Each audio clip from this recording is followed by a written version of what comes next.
présent, toujours sur la route des grottes en Haute-Normandie. Ce soir, nous partons à la découverte de la plus grande, de la plus étendue de la région, celle de Caumont.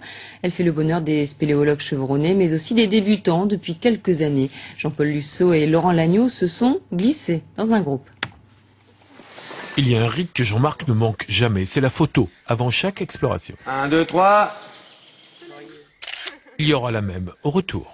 Pour vous donner un ordre d'idée, approchez-vous un peu, voilà le plan. Donc je vous montre aussi ce plan pour vous dire, venez jamais ici tout seul. Parce que premièrement, vous voyez, c'est un vrai labyrinthe, on peut se perdre très facilement. D'ailleurs, on fera l'expérience à plusieurs reprises, je vous demanderai un petit peu de vous repérer, on verra si vous arrivez à vous repérer. Donc la distance entre ici et ici, c'est environ 700 mètres. En fait, dans la matinée, on va se déplacer pendant environ, on va dire, 3 km. J'ai bien dit se déplacer, j'ai pas dit marcher. Ce petit groupe a décidé de passer une demi-journée sous la terre. Rando Park leur propose ce terrain de jeu.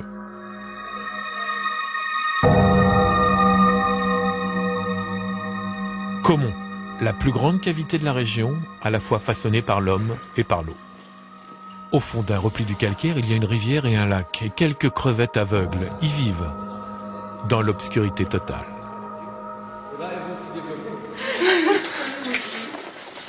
Le milieu souterrain, c'est un terrain d'aventure idéal, avec ses dédales et ses animaux cachés.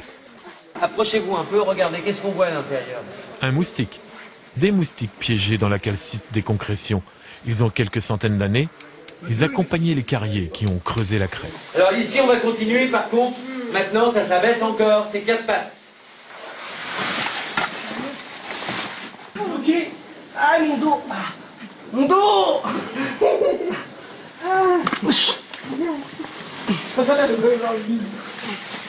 Lâche-moi, lâche mon pied.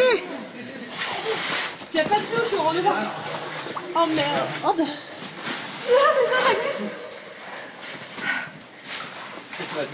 Et puis, je vais poser mon pied ici. Une fois que j'ai le pied posé ici, j'appuie sur mon pied, je colle mes fesses au plafond et je suis passé.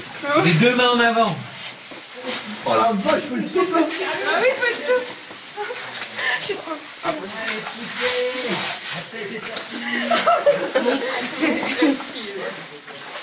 La grotte de Caumont permet d'accéder très facilement à des boyaux et à des failles. C'est un parcours sportif que l'on peut emprunter à tout âge, mais aussi un lieu d'observation des destructions humaines. Vous voyez, vous imaginez en fait le diamètre là, la stalactite qui devait y avoir, qui suivait par la suite. Ben, tout a été complètement cassé, pillé, abîmé, alors à quelle époque, il y a sûrement bien longtemps. On en voit des toutes petites, bien ça c'est la nature qui reprend le dessus, qui est en train de recommencer. Mais pour faire des tailles comme ça, il va falloir attendre plusieurs millions d'années. Observer les concrétions renaissantes à Caumont, c'est prendre conscience que toute grotte est une histoire de temps.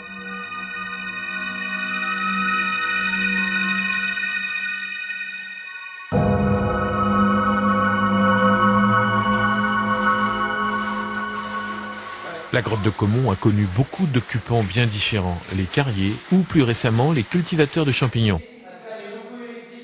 Dernier occupant, justement, en date, les Allemands qui ont construit une énorme usine pour produire de l'oxygène liquide à destination des missiles V2. Il n'y a tout pas eu, Jean-Marc. Eh bien, les Allemands avaient fait une voie ferrée qui allait jusqu'au port autonome de Grand Couronne pour ramener en fait tous les matériaux. Histoire, chimie et physique des matériaux, étude d'un milieu naturel, et puis ramper, courir, sauter, aller contre ses peurs et ses phobies.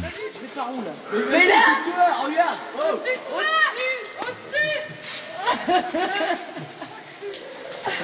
Mais non, je peux pas passer mon genou. En fait,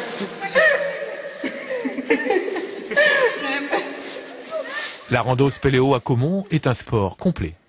Et puis n'oublions pas la photo rituelle. Elle retiendra l'empreinte de la grotte, trace durable dans les mémoires.